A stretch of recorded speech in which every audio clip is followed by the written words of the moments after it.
Go. Hello everyone and welcome back to Kayla's Kitchen.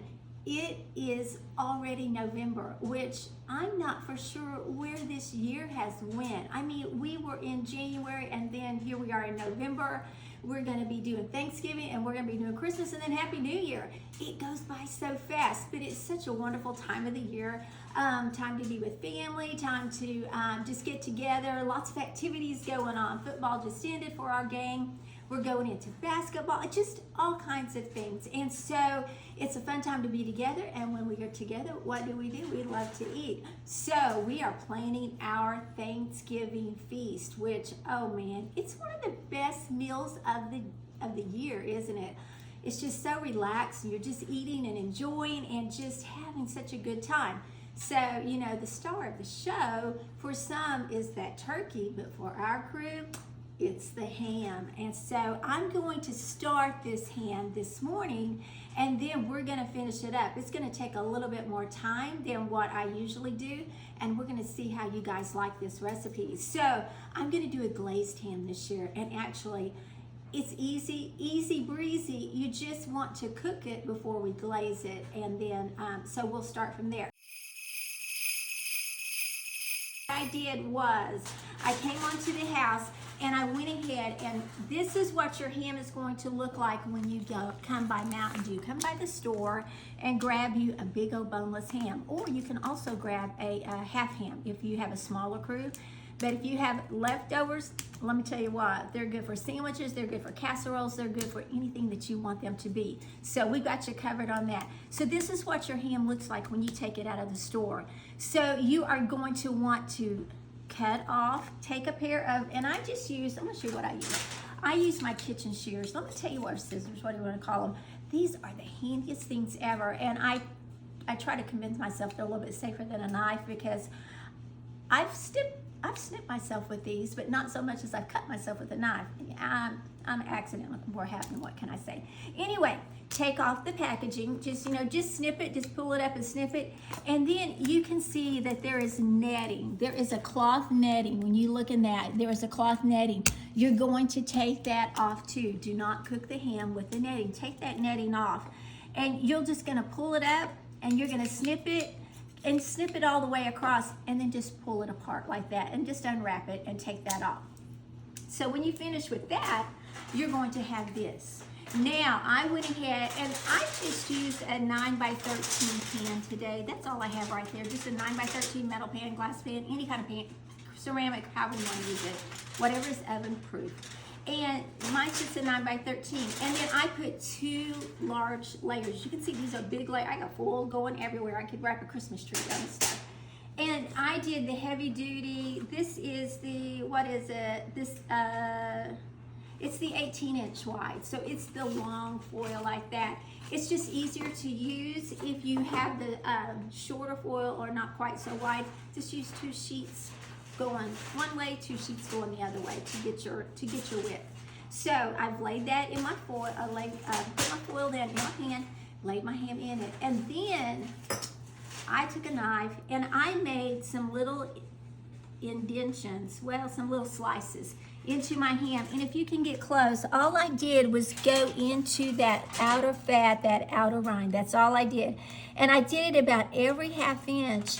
And I cut it all diagonal this way, and then I came back and cut it diagonal this way. Now, a lot of people like to do that and put cloves in those little diamond areas. This made a diamond, that's what it does, makes a diamond. A lot of people like to put cloves in those. Me, not so much. I'm not a clove person, and I'm not gonna take, an hour and put cloves in all these little diamonds. Now, I just did the top of this. I went, from side to side. I didn't turn it over and go to the on the back side. I just did that cutting on the top side. So I've got the little diamond grid on the top of this. And then I am going to wrap this up. That's all I'm gonna do to it. Folks, I'm not gonna use the Dr. Pepper. I don't know what's wrong with the world, but I don't put Dr. Pepper on my ham. But I'm not gonna do the Dr. Pepper today. So I'm gonna wrap this up. All I'm gonna do, I just put my ham in this foil and I am going to seal it. Now you can see why I use so much foil. Foil. That's kind of hard to say, isn't it?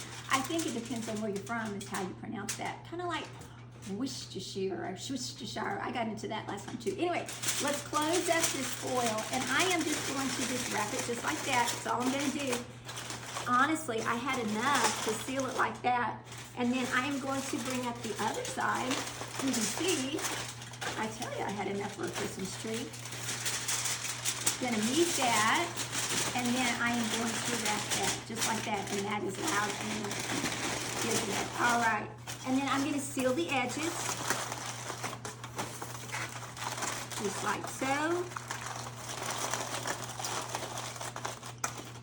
And I'm gonna pop this in the oven. Now, I have heated my oven. I preheated it to 300 degrees, not 350, just 300 degrees.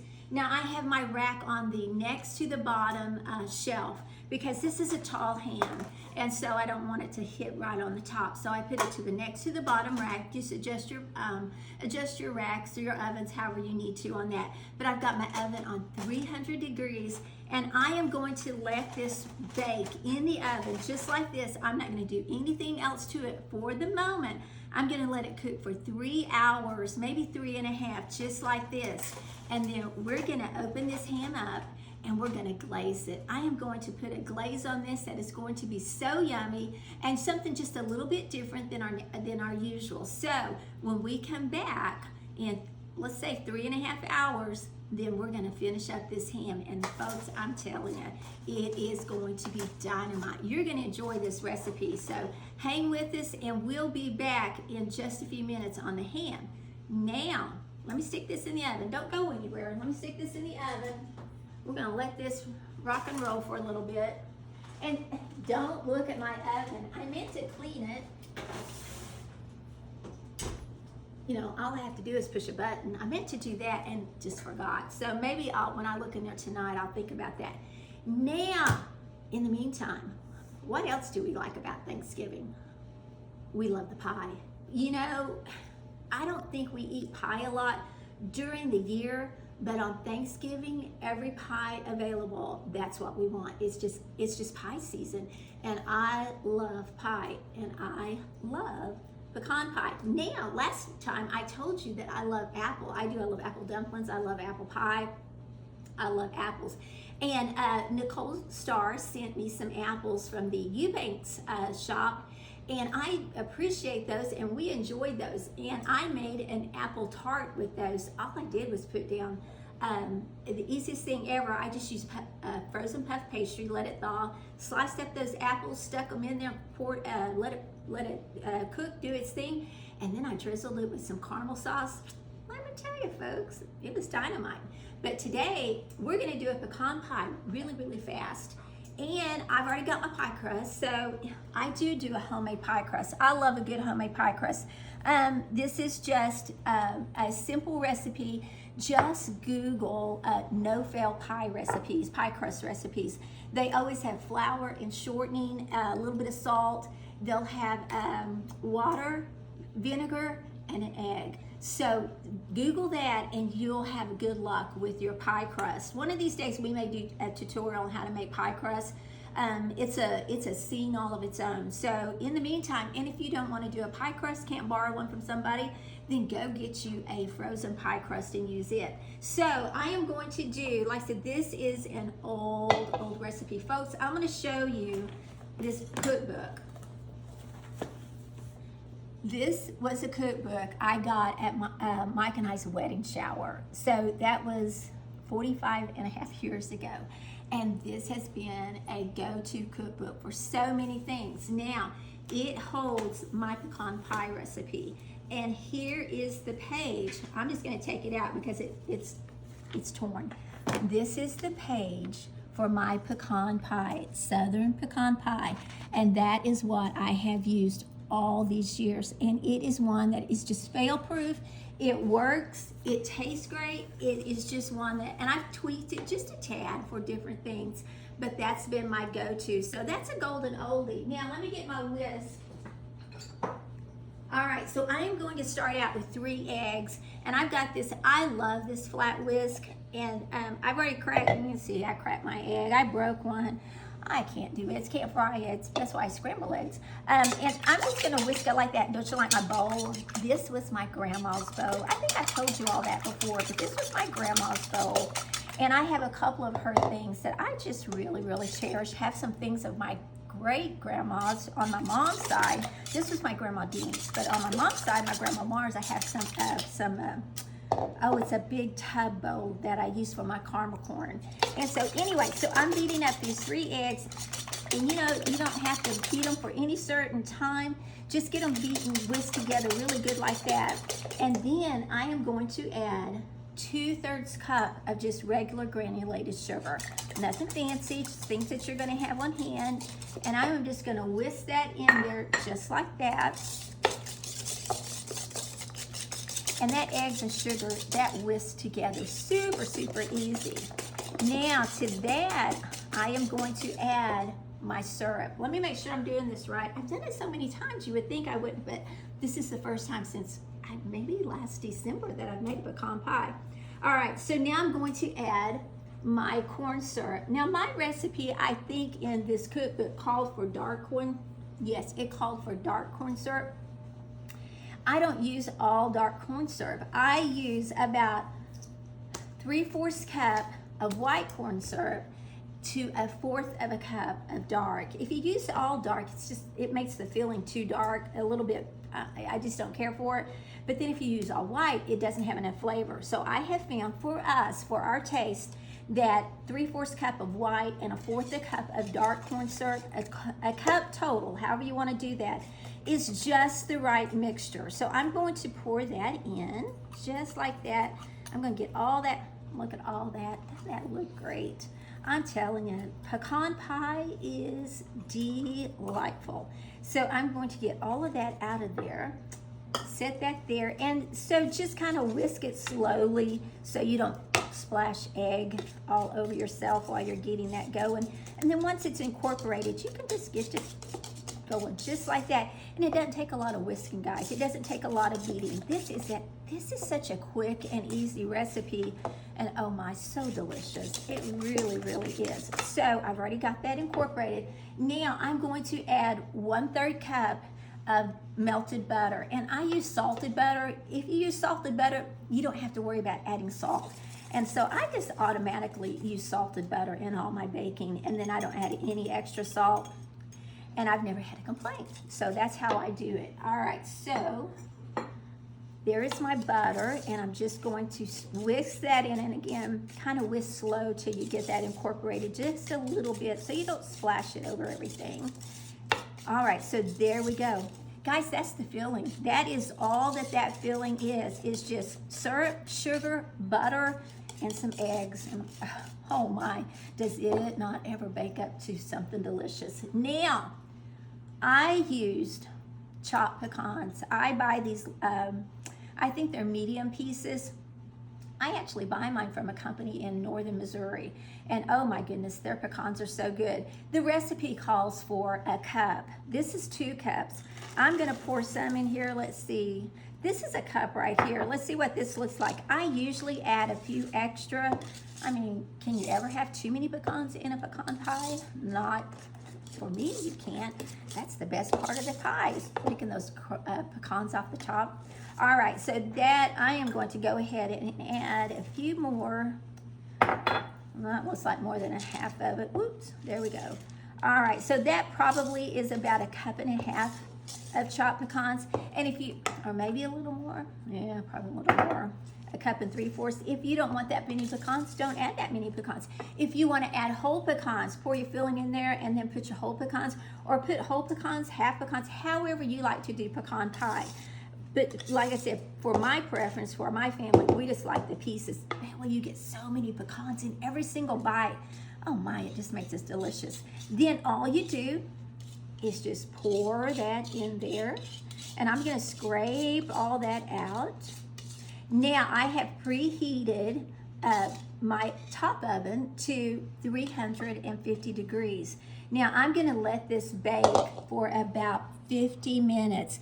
Now, folks, the thing about pecan pie, you don't want to overbake it. You don't want to underbake it, but you don't want to overbake it. So after it has baked about 45 minutes, I'll start checking it, and you want to pull it when it has just the slightest jiggle. You don't want to pull it before in the center. And I'm not talking just barely a movement, but you don't want to overbake it. It's just, you know what, I'll show you this pie when I finish up, and I'll tell you exactly how long. But like I said, I'll start checking it after 45 minutes, and usually it takes 50 to 55. So anyway, there we go. There's our pecan pie. That easy. Easy breezy. And I'm going to pop this in the oven, and I'm going to check it back in about 45 minutes and see where we're at with it. I'm going to be back with my ham in about 3.5 hours.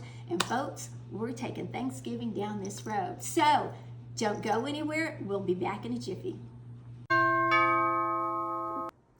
Hey, we're back. It has been 3.5 hours, and well, I'll be honest, about 20 minutes ago, I went ahead and pulled the oven and did one glazing.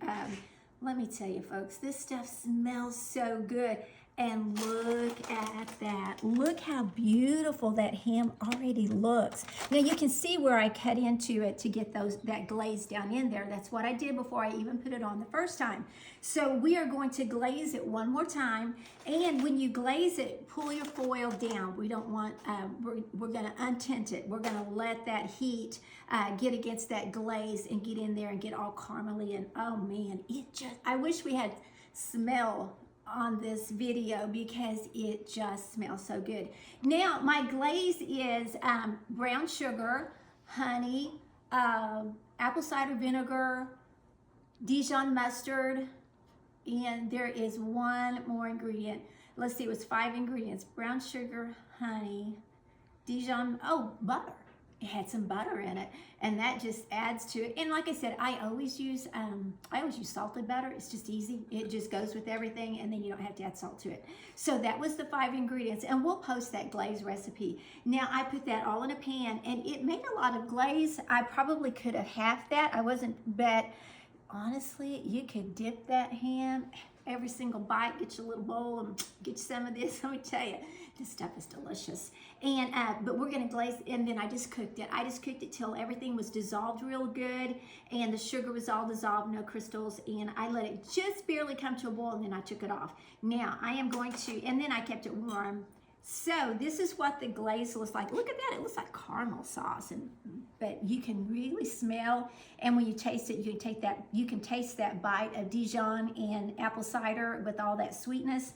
Oh man, and I had honey. My nephew raises bees, which I didn't know that, and I had honey, fresh honey from my nephew in Tahlequah and his wife, so that's gonna make that even more delicious. So I am going to glaze this one more time, and I am just going to get down, and I've got that cute little pastry brush. Looks like a paintbrush, but it is a pastry brush.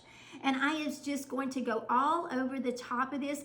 I am going to go all the way down. I'm not gonna flip this, but I am getting this glaze all the way down to that bottom of that, just as far down as I can go. As you can see, doesn't that ham look wonderful? Oh man, it is beautiful.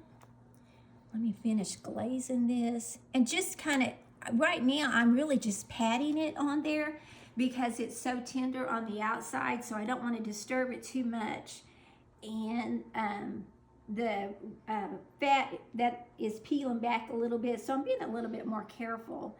But that, oh my goodness, folks, this ham, so you can see how that, I just can't tell you how good this smells and how beautiful it looks. It is a beautiful piece of meat.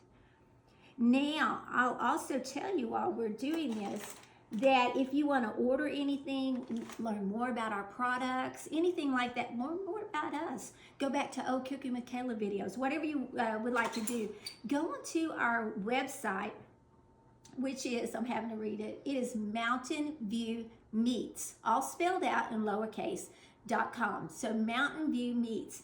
And if you live away, you can have a few things shipped to you. We do, my throat's giving out today. I feel like I'm catching a cold.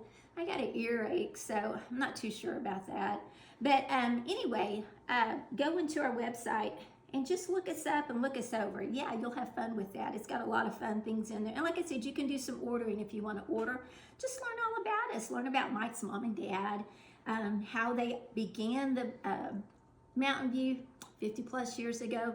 Precious, precious people. So anyway, a wonderful legacy that we all had to follow in. So another thing to be very thankful for. So anyway, here we go. This is all glazed just like that. Folks, I can't tell you, I'm just proud of myself how pretty this thing looks. And like I said, I still have plenty of glaze. So I've done this twice. This will be the last time. And like I said, you can save that for another time. You can put it in a dipping sauce or in a bowl and use it for dipping sauce, whatever you want to do. So I wouldn't recommend throwing it away and wasting it. So just find you something to do, or make half the recipe, because half would have been plenty. All right, now I did kick my oven up to 325 degrees when I put this in there the first time around. So my oven is sitting at 325 degrees. So I'm gonna put this in one more time. I'm gonna let it bake in the oven for 30 more minutes, and then we're gonna pull that, and you're gonna see one of the most beautiful Thanksgiving hams ever. So come back with us. We'll be back in about 30 minutes. Like I said, remember to go on the website if you want to do anything with our company. Now let me pop this in the oven. And that's already cooled down, so I can actually pick it up without my pot holders. Now, I also wanted to show you how my pecan pie turned out. Oh my goodness, my first pecan pie of the season. Folks, look at that. Does that not look delightful? I think we are going to enjoy it. Mike and Courtney both have already been asking, hey, can I have a piece of that pie? So I'm gonna go, that's why I wanted to go ahead and show it to you, because I am going to cut it and start passing out pieces so we can enjoy. So we will be back in a few minutes. We are also gonna have a giveaway. I'll go ahead and say that while we've got you on here. If you will like and comment either pumpkin or pecan, whichever is your favorite Thanksgiving pie, on this video, we'll do a random drawing, and someone will get a free Thanksgiving ham for our giveaway. And again, you have to like it, and then you have to comment pumpkin or pecan, and you'll be entered to draw our Thanksgiving ham giveaway, which we will do it probably Monday or Tuesday of Thanksgiving week. So make sure that you're paying attention to that. So I think that's all the notes that they gave me to remember. And like I said, we'll be back in about 30 more minutes, and I'll pull that ham out, and you'll see how we're serving our Thanksgiving. Hey, we are back. It has been in the oven right at 4 hours, maybe 4 hours and 15 minutes. Oh my goodness, people, look at this ham. Look at that. That ham is beautiful. It's too pretty to cut, but we will. Oh man, it smells so good. It looks beautiful. It is going to be the perfect ham for our Thanksgiving. So I encourage you, please, please try this recipe with the glaze. Like I said, this ham's beautiful. It smells good. That glaze was quite delightful. And I have some left, and you can use that as a dipping sauce. You can actually glaze it one more time if you want. And if not, honestly, this is plenty, because this ham just looks like perfection at this point. So go get you a Mountain View ham at the meat market this year and enjoy. Also, look at my pie. I cut it. I am going to serve it with pecan pie ice cream also. I mean, I am all into pecan pie mode, so doesn't that look delightful? We'll post that recipe for that. We'll post the recipe for the ham glaze and the instructions on that. Also, again, don't forget mountainviewmeats.com if you want to check our website out, and like and comment pumpkin pie or pecan pie, or pumpkin or pecan, you don't have to add pie, for our free Mountain View ham giveaway, which will be probably Monday of Thanksgiving week. I'm not for sure on the exact date it is, but Monday of Thanksgiving week. So that gives you a few things to look forward to, and hopefully we'll be able to pop back on again and just give a few updates on our ham, maybe Thanksgiving week. So be watching for that video too.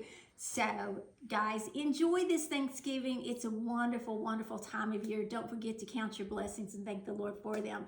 So have a good Thanksgiving, and we'll catch you again.